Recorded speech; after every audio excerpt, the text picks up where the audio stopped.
Super good morning and wonderful Wednesday to you. Welcome to today's episode.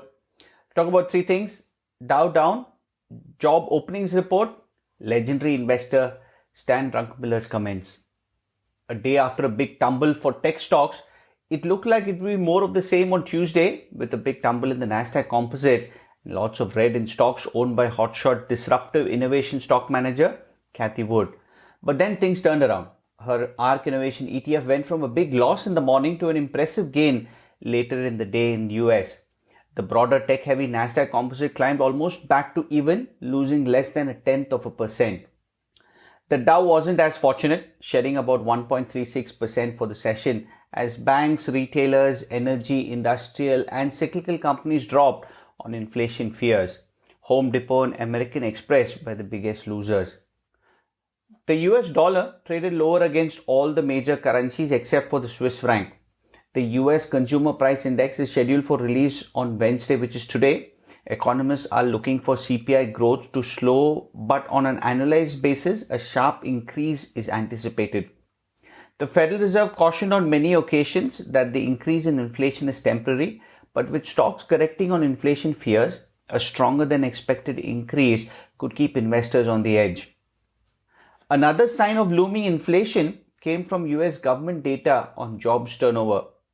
The number of open jobs hit an all-time record at the end of March and is likely has risen further since as the economy recovers from the worst of the pandemic.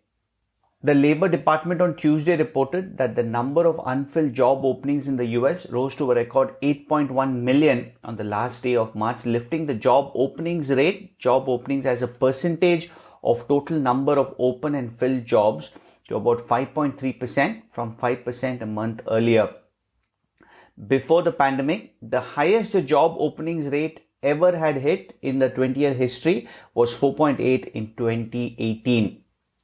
Even as help wanted jumped from February by about 579,000 or 8% to 8.12 million, hiring rose just about 215k or 3.7%, slightly more than 6 million. So there's a big gap, 8 million help wanted versus the fill, which is about 6 million.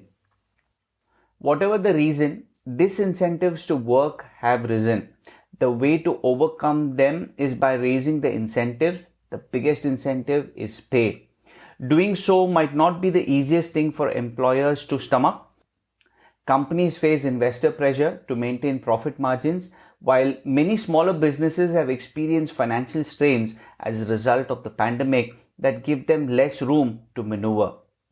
Nevertheless, to keep pace with the demand in a quickly growing economy, businesses are going to need to add workers. If higher wages are the only way they can do it, wages can go higher. A point to note here: the explosion in vacancies came during the month when non-farm payrolls expanded by about 770k. However, we saw last week that the NFP pace did not keep up as the April number came in at about 266 positions against the expectation of about 1 million. Remember that the JOLTS report, which is the job opening report, run a month behind the non-farm payroll count. So when the next JOLTS number comes, we will take into consideration the slower NFP pace. The number can be higher, or that's what the economists are fearing. When legendary investor Stan Druckenmiller speaks, we all listen. I can't find a period in history where monetary and fiscal policy were this out of step with the economic circumstances. Not one, is what Mr. Druckenmiller said in an interview with CNBC.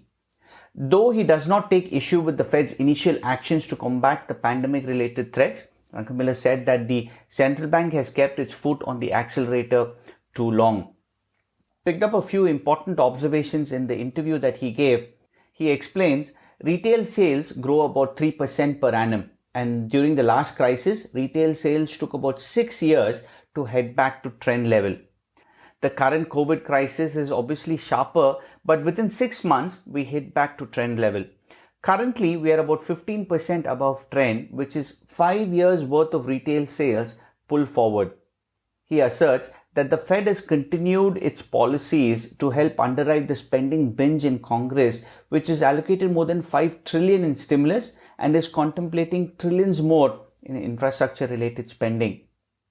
Over the long haul, he said, the policies and heavy debts and deficits they support will threaten the dollar's standing as the world's reserve currency.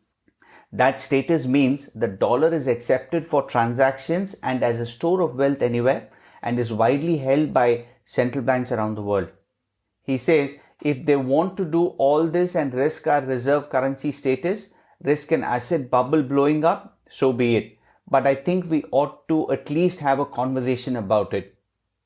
He goes on to add, we're going to monetize our debt and we're going to enable more and more of this spending. That's why I'm worried now for the first time that within 15 years we lose reserve currency status and of course all the unbelievable benefits that have accrued with it.